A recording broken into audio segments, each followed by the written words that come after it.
हजरत मूसा के वाक़े में एक अहम कड़ी में बयान करके बात खत्म करता हूं, क्योंकि पूरा वाक़या उस डिटेल और तफसील के साथ बयान करने का वक्त नहीं है। हजरत मूसा एक मर्तबा तकरीर कर रहे थे। दौरान तकरीर एक आदमी खड़ा हुआ, कहा क्या है मूसा, क्या आपसे बड़ा कोई आलिम है? दोस्तों, आज हम जानेंगे दुनिया के अंदर पैगंबर मूसा अलैहिस्सलाम के समय दुनिया का सबसे होशियार इंसान कौन था। जब किसी ने पूछा मूसा अलैहिस्सलाम से कि दुनिया का सबसे होशियार आलिम कौन है, मूसा अलैहिस्सलाम ने बोला वो दुनिया का सबसे होशियार आलिम मैं हूँ। लेकिन अल्लाह को ये बात पसंद नहीं आई। आइए देखते हैं पूरा वीडियो में वाकया। मूसा अलैहिस्सलाम ने कहा नहीं, मुझसे बड़ा कोई आलिम, मुझसे बड़ा कोई आलिम दुनिया में सबसे बड़ा आलिम मैं हूँ। और हकीकत में मूसा अलैहिस्सलाम सबसे बड़े आलिम थे, मगर अल्लाह ताला को मूसा की ये बात पसंद नहीं है। ये आलिम की शान नहीं है कि सबसे बड़ा अपने आप को समझे। मूसा अलैहिस्सलाम का ये जुमला अल्लाह को पसंद नहीं आया। अल्लाह ने कहा, मूसा, हमारा एक बंदा है, उसके पास तुम जाओ, उसके पास वो इल्म है जो तुम्हारे पास नहीं। मूसा अलैहिस्सलाम ने कहा, अच्छा, उसके पास वो इल्म है जो मेरे पास नहीं है, ठीक है, मैं जाता हूं उसके पास, सीखता हूं उससे। कहां मिलेगा वो? अल्लाह ने कहा वो तुम्हें मिलेगा मजमाउल बहरैन पर, जहां दोनों दरिया आपस में मिलते हैं, वहां चले जाओ, वहां तुम्हें वो आदमी मिलेगा। चुनांचे हजरत मूसा अलैहिस्सलाम ने अपने साथी हजरत यूशा इब्न नून को लिया और पहुंचे वहां पर। वहां पे हजरत खिजर से मुलाकात हुई। हजरत खिजर कौन थे? सही बात यह है कि ये अल्लाह के नबी थे, और अल्लाह ताला ने उनको एक मखसूस इल्म दिया था कि जब कोई इंसिडेंट होता था, कोई वाकया होता था, तो उस वाकये के पीछे क्या होने वाला है, उसका अंजाम क्या होने वाला है, वो भी अल्लाह उनको बता देता। तो जब हजरत मूसा पहुंचे उनके पास, तो बड़े अदब से कहा कि हजरत, मैं आपके पास आया हूं, आपसे कुछ सीखना चाहता हूं, क्या आप मुझे इजाजत देते हैं, मैं आपके साथ थोड़ा वक्त गुजार सकता हूं? हजरत खिजर ने कहा कि देखो, मेरे साथ तुम वक्त गुजार नहीं पाओगे, इसलिए कि मैं बहुत सा काम ऐसा करूंगा जो तुम्हें समझ में नहीं आएगा, और तुम्हें समझ में नहीं आएगा, तुम पूछोगे, तुम बर्दाश्त नहीं करोगे, पूछोगे, और मेरे साथ तुम कोई बात पूछोगे तो मैं तुम्हें अपने साथ रख नहीं सकता। हजरत मूसा ने कहा, घबराइए नहीं, मैं कुछ पूछूंगा नहीं आपसे, आप अपना काम कीजिए, मैं बस देखता रहूंगा चुपचाप। कहा ठीक है, चलो। दोनों चले, दरिया में कश्ती जा रही थी, दोनों कश्ती पर बैठे। कश्ती पर जैसे बैठे, हजरत खिजर ने हथौड़ी निकाली और तख्ती का एक तख्ता तोड़ के निकालने लगे।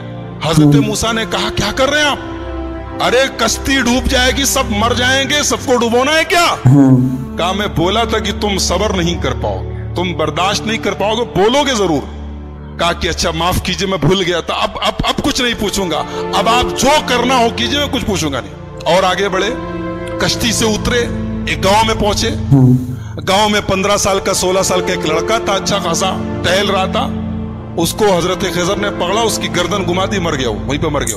कहा, अरे अक़तल्त नफ्सन ज़किय्यतन बिग़ैरि नफ्स, एक मासूम बच्चे को मार डाला आपने। क़ाल अलम अक़ुल लक इन्नका लन तस्ततिय मय्य सब्रा, कहा कि मैं जानता तो तुम सब्र नहीं कर पाओगे मेरे साथ, तुम बर्दाश्त नहीं कर पाओगे। कहा अच्छा माफ कीजिए, अब आखिरी चांस दे दीजिए, अब अगर मैं कुछ पूछूंगा आप मुझे छोड़ दीजिए, आप अपने रास्ते में अपने रास्ते। कहा ठीक है।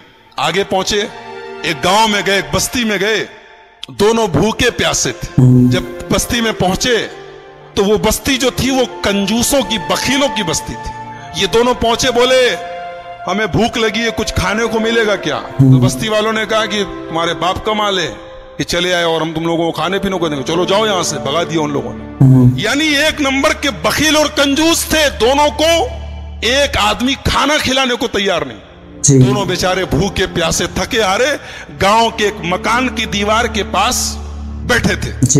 अचानक दीवार गिरने लगी, हजरत खिजर खड़े हुए और अल्लाह ने उनको एक मखसूद ताकत दी थी। दीवार गिर रही थी, उन्होंने खड़े होकर दीवार को सीधा कर दिया। हालांकि वो अकेले एक आदमी के बस की चीज नहीं थी, लेकिन अल्लाह ने उनको पावर दिया था, उन्होंने खड़े होकर दीवार ठीक कर दी। मूसा अलैहिस्सलाम जलाली पैगंबर थे, पहले ही गुस्से में थे। उन लोगों ने खाना और पानी तक नहीं पूछा था, मेहमान नवाजी नहीं की थी। कहा कि आप बड़े खैरखा बनते, बड़े दरिया दिल बनते, उन लोगों ने पानी तक नहीं पूछा और आप चले, उनकी दीवार गिर रही थी, आपको ठीक करने की क्या जरूरत थी? आप पहले पैसा ले लेते, कुछ मुआवजा तय कर लेते। हाज़ा फ़िराक़ु बैनी व बैनी। कहा क्या है मूसा, اب یہاں سے آپ اپنے راستے میں، میں اپنے راستے، تم اپنے راستے. بولوں گا نہیں اور آپ ہر جگہ بول دیے. اب میں بتاتا ہوں کہ وہ تینوں کام میں نے کیوں کیا. ہم لوگ جس کشتی میں جا رہے تھے وہ کشتی کچھ غریبوں کی کشتی تھی. کچھ غریب لوگ تھے، وہ بیچارے کشتی پر چلاتے تھے، وہی ان کی انکم کا ذریعہ تھی. آگے ایک ظالم بادشاہ تھا. وہ ظالم بادشاہ جب کوئی کشتی دیکھتا تھا، اگر کشتی صحیح سلامت ہوتی تھی تو کشتی کو لوٹ لیتا تھا، اور اگر کشتی دور سے ہی عیبدار نظر آتی تھی تو چھوڑ دیتا تھا. میں نے تختہ نکال دیا تاکہ وہ ظالم بادشاہ کشتی کو لوٹے نہ.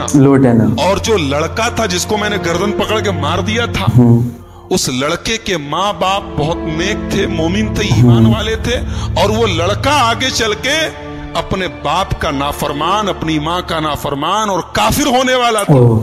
تو میں نے اللہ کے حکم سے اس کو ختم کر دیا، اور اللہ اس بچے کے بدلے ان کو ایک نیک بچہ دے گا جو ان کی آگے چل کے ایمان والا بنے گا اور ان کی خدمت کرے گا. اور جو دیوار میں نے ٹھیک کر دی تھی، وہ دراصل جس مکان کی دیوار تھی وہ مکان 2 یتیم بچوں کا تھا.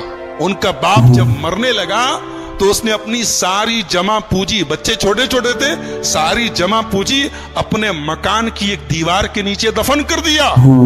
اور وہ بچے بیچارے ابھی چھوٹے چھوٹے تھے، یتیم بچے تھے. اگر دیوار گر جاتی تو وہ بستی جو تھی، گاؤں والے ایک نمبر کے حریص اور لالچی اور بخیل لوگ تھے، ہمیں ایک گلاس پانی تک نہیں پوچھا، وہ دیوار کے نیچے کا سارا خزانہ لوٹ لیتے اور وہ بیچارے یتیم بچوں کا حق مارا جاتا. اللہ کے حکم سے میں نے دیوار کو ٹھیک کر دیا تاکہ جب بچے بڑے ہو جائیں تو پھر اللہ تعالیٰ ان کے باپ کا خزانہ انہیں پہنچا. اور اللہ نے ایسا کیوں کیا؟ اس لیے کہ ان دونوں بچوں کا جو باپ تھا وہ بہت نیک تھا. نیک باپ کی اولاد پریشانی میں پڑے یہ اللہ تعالیٰ نے پسند نہیں کیا. اگر باپ نیک ہے تو اولاد کی اللہ مدد کرتا ہے. ایک نقطہ یہ ملا کہ اگر آدمی نیک ہو تو اس کے مرنے کے بعد بھی اس کی اولاد کو فائدہ پہنچتا ہے. یہ اس آیت سے پتا چلا. بہرحال یہ حضرت خضر کا واقعہ تھا، حضرت موسیٰ کا واقعہ. قرآن کریم کے 15ویں پارے کے لاسٹ میں اور 16ویں کے شروع میں یہ واقعہ بیان کیا گیا. موسیٰ علیہ السلام کی جو قوم تھی، اللہ نے بہت انعام ان کے اوپر کیا. ان کے اوپر آسمان سے کھانا اترتا تھا، ان کو بھوک لگتی تھی، کھانا اترتا، من و سلوا. پانی کی ضرورت پڑی، موسیٰ علیہ السلام نے لاٹھی کو زمین پہ مارا، زمین سے چشمہ بہنے لگا. ان کو دھوپ بہت تیز لگی، آسمان میں بادل کا سایہ آ گیا. لیکن جتنی اللہ نے ان کو سہولت دی، آرام دیا، اتنی ہی یہ قوم نافرمان ہو گئی. جب فلسطین قریب آ گیا تو موسیٰ علیہ السلام نے اپنے ساتھیوں سے کہا، بنی اسرائیل سے، کہ چلو ہم فلسطین میں چلیں، اور وہاں پہ ایک ظالم لوگوں کی حکومت ہے، عمالقہ کی حکومت ہے، ہم ان سے جہاد کریں، ان سے لڑیں. تو موسیٰ علیہ السلام کے ساتھیوں نے کہا، ارے وہ لوگ بہت پاورفل لوگ ہیں، ہم لوگ ان سے لڑ نہیں سکتے، ان سے لڑنے کی طاقت ہمارے اندر نہیں ہے. آپ جائیے، آپ کا رب جائے.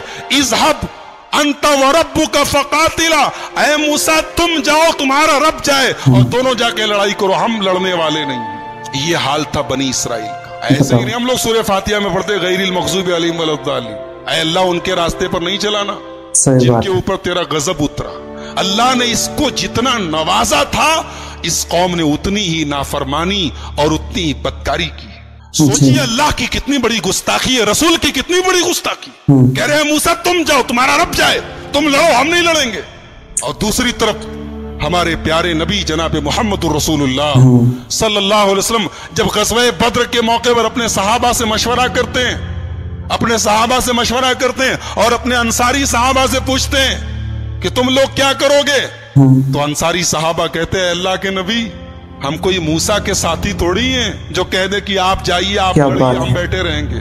اے اللہ کے نبی اگر آپ سمندر میں اترنے کہیں گے، آپ کے صحابہ سمندر میں اترنے کو تیار. اسی لیے ہمارا ایمان ہے کہ دنیا میں جتنے نبی آئے، جتنے رسول آئے، سارے رسولوں میں سب سے بہترین صحابہ، سب سے بہترین ساتھی اگر کسی کو ملے تو ہمارے پیارے نبی محمد الرسول اللہ. ماشاءاللہ، کیا بات. تو یہ لوگوں نے کہا کہ موسیٰ آپ جائیے، آپ کا رب لڑے، ہم نہیں لڑیں گے. اللہ نے سزا نازل کی کہ اب 40 سال تک تم لوگ فلسطین کو فتح نہیں کر سکتے. اب 40 سال تک اسی صحرا میں تم घूमते रहो, इसी में परेशान रहो। और उसी 40 साल के दौरान हजरत मूसा का इंतकाल हो गया। बाद में उनके जानशीन बने हजरत यूशा इब्न नून, और उनके दौर में फलस्तीन फतह हुआ और फलस्तीन पर फिर बनी इसराइल का कब्जा हुआ। तो ये चूंकि हजरत मूसा की जिंदगी के बाद का वाकया है, इसलिए वो हमारी गुफ्तगू का टॉपिक नहीं है। हजरत मूसा की जिंदगी में हमारे लिए बहुत सारी इबरत और नसीहत है। सबसे बड़ा सबक ये है, जिसको अल्लाह रखे उसको कौन चखे, जिसको अल्लाह रखे उसको कौन चखे। मूसा अलैहिस्सलाम पानी में उनकी मां डाल देती है, लेकिन अल्लाह ने कैसे बचाया है। और फिरौन जो उनका दुश्मन था, उसके दरबार में अल्लाह ने उनको उनकी परवरिश करी। और फिर अल्लाह ने उस मौके पर जब मूसा की पूरी कौम, मूसा अलैहिस्सलाम की पूरी कौम कहती है कि हम पकड़ लिए जाएंगे, गिरफ्तार हो जाएंगे, लेकिन हजरत मूसा ने अल्लाह की जात पर ऐसा भरोसा और यकीन रखा कि अल्लाह ने उनके भरोसे की लाज रखी और समुंदर के अंदर, दरिया के अंदर रास्ता बना। तो मेरे भाइयों, बहुत सारे सबक हैं, बहुत सारी इबरतें हैं, नसीहतें हैं। आइए हम अल्लाह से दुआ करें, अल्लाह ताला इस जलीलुल कद्र पैगंबर की सीरत को हम सबको समझने की और इससे जो इबरतें नसीहतें हासिल हो रही हैं उन्हें अपनाने की तौफीक अता फरमाए। रब्बुल आलमीन हमें नबियों के वाक़यात को पढ़ने और सुनने की तौफीक अता फरमाए। रब्बुल आलमीन हमारी इस्लाह फरमाए। रब्बुल आलमीन आज के हमारे जमा होने को कबूल फरमाए। कहने और सुनने से ज्यादा अमल की तौफीक अता फरमाए। जब तक हम दुनिया में जिंदा रहें, इस्लाम पर जिंदा रहें और खात्मा हमारा ईमान पर हो। आमीन। व आखिरु दावाना अल्हम्दुलिल्लाहि रब्बिल आलमीन। अस्सलामु अलैकुम। वालेकुम अस्सलाम।